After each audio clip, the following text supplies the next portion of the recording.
welcome to Friday. It is the end of the week and one more week is gone and we're here.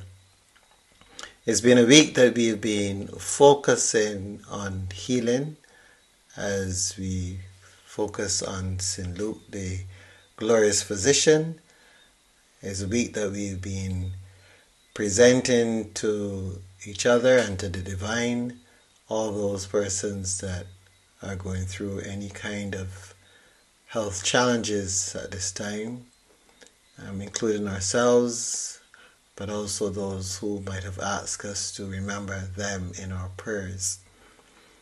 It's been a wonderful week for me. I really have enjoyed making these presentations and reflecting with you on these various mornings, and I trust that you would have benefited in some way from the time, if only simply to have these moments to be still and to allow the divine, the Almighty, to speak with you and to share some important messages to you at this time.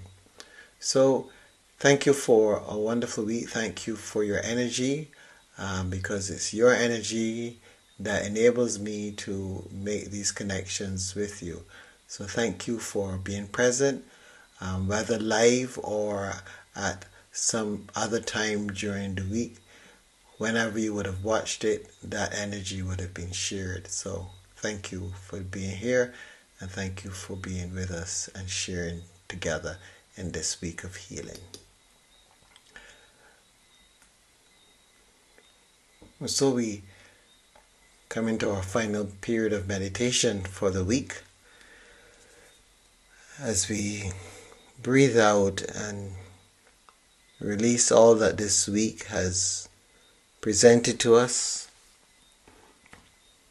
all the various energies that have been around for us to engage in. We breathe out as we thank God for all that God has done for us during the course of this time, and we ask that in these moments that we share now together, that we may again have that sense of the divine presence with us, leading us and guiding us through this time. So we come into our quiet place and we make that connection through the divine light, divine love. We allow ourselves to be fully present, to be still. Remembering the psalmist, be still and know that I am God. As we come into our hearts, the source of love, we bring others into our hearts, especially those in need of healing.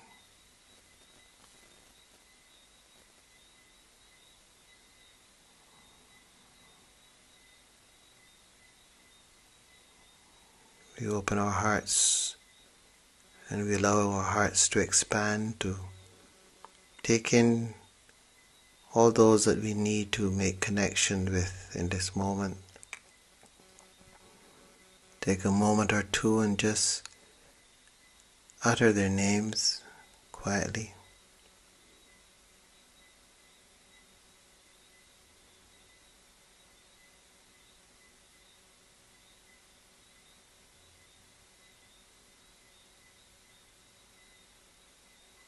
Picture them healed, well, whole.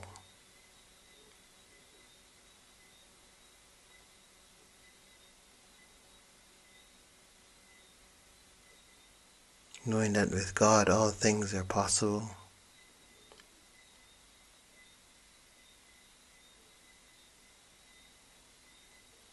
Give thanks. Give thanks that our prayers have been heard. Give thanks that we have been able to participate in this great work.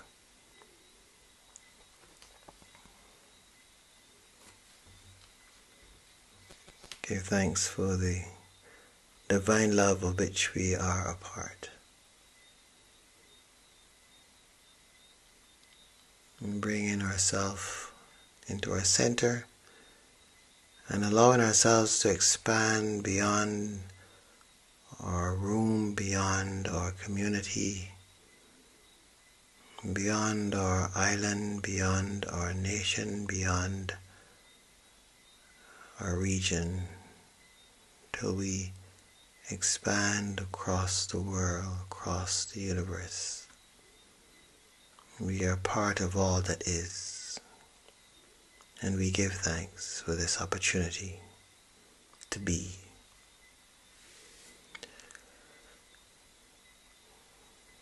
Listen to the words of our gospel for the day, Luke 10, verse 38 and onwards. Now as they went on their way, he entered a certain village where a woman named Martha welcomed him into her house. She had a sister named Mary, who sat at the Lord's feet and listened to what he was saying. But Martha was distracted by her many tasks. So she came to him and asked, "Lord, do you not care that my sister has left me to do all the work by myself? Tell her then to help me." But the Lord answered her, "Martha, Martha, you are worried and distracted by many things. There is need of only one thing. Mary has chosen the better part, which will not be taken away from her." This is the word of the Lord.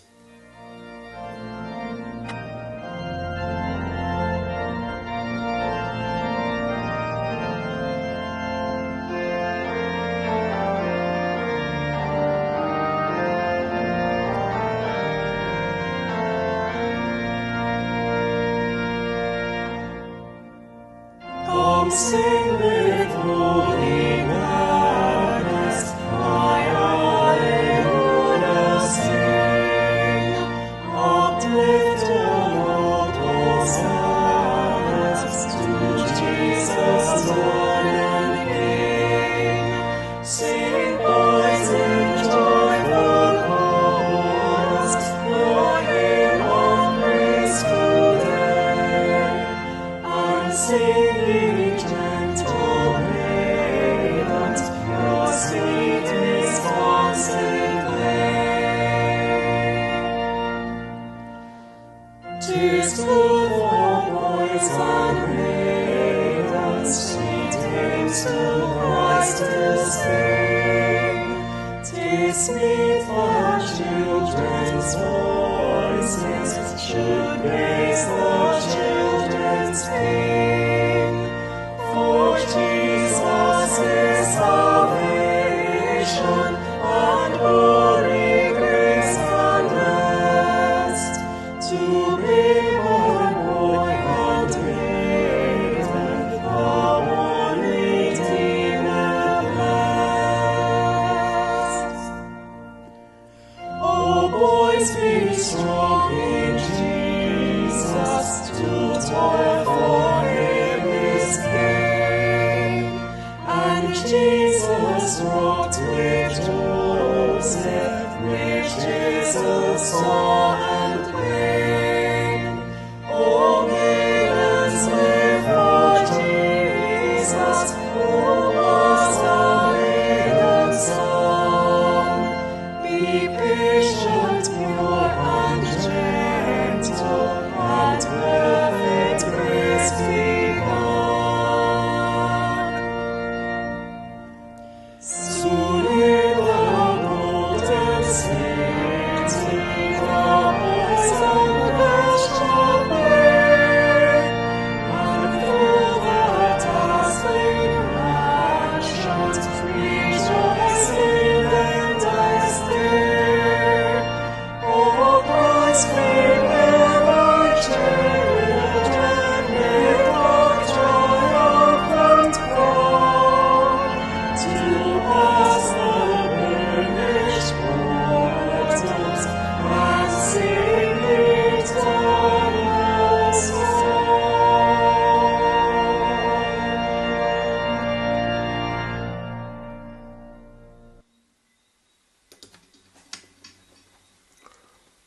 worried and distracted.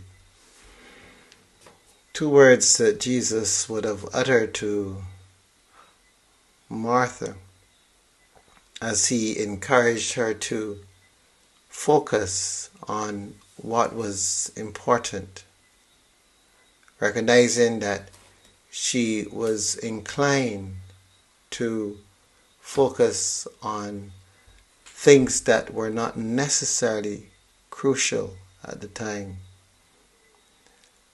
Jesus is at a home of some dear friends, and Mary sits at his feet, and she is enjoying the opportunity to be with him. She is enjoying the chance to hear his word, to listen to him, and to be guided by him. Martha is trying her best to be the consummate host and to do what she believes is the right thing to be done. And so she takes her time and plods away in the kitchen, making every effort to ensure that Jesus is going to be looked after and looked after well. But Jesus tries to help Martha to understand that the world in which we live is a world that oftentimes distracts us. And the things that distract us are, in a sense, worthwhile things on their own.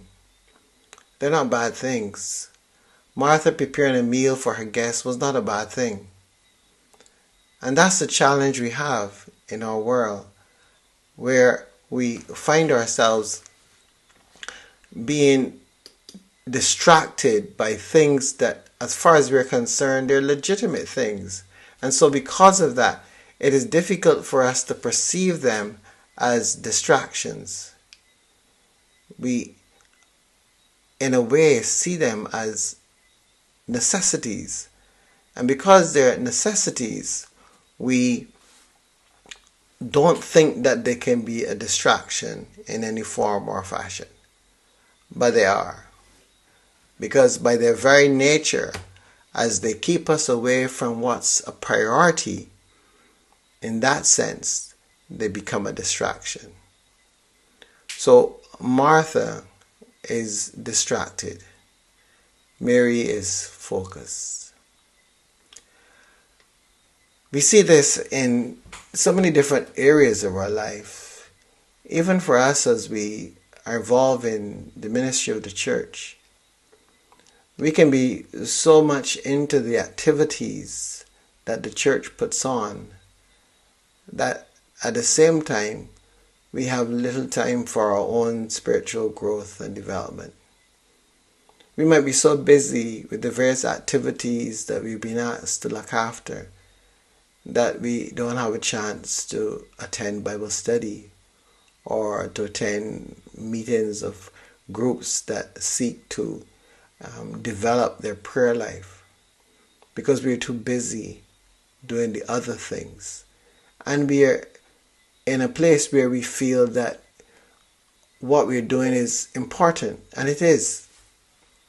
But it can also be a distraction, and it could also cause us to walk away from that which will feed us. And that's why we have to be very careful. We have to be very careful in how we journey in this world, because we can very well find ourselves so distracted that we miss out what's important. Jesus wants us all to benefit from his presence, to benefit from his words. So while we have life and breath, let's make an effort to ensure that we are able to hear Jesus, that we are able to be at his feet, listening to his word, reflecting on his word. This week has been a week of healing. And part of that healing that needs to take place is our own inner healing. The healing that comes through being able to digest these sacred words of Jesus. Words that help us to understand who we are. Words that help us to love. Words that help us to see our neighbor as ourselves. Words that remind us that when we experience the miraculous, this is something that's to be a norm. It should be a norm. But what's really important is that our names are written in heaven. So this week we've had all these ideas, sharings about bringing ourselves to wholeness. And so as we end this week now, we end on that sense of coming and sitting at the Master's feet. Being very careful not to allow our world to distract us, but instead to know what's primary and to give our attention to what is primary. That of being led to a higher and higher and higher place as we open our hearts to the sacred guidance of Jesus and all those whom He sends to us to lead us to a higher place. Pray, brothers and sisters, that we may keep our focus and not be distracted in this world.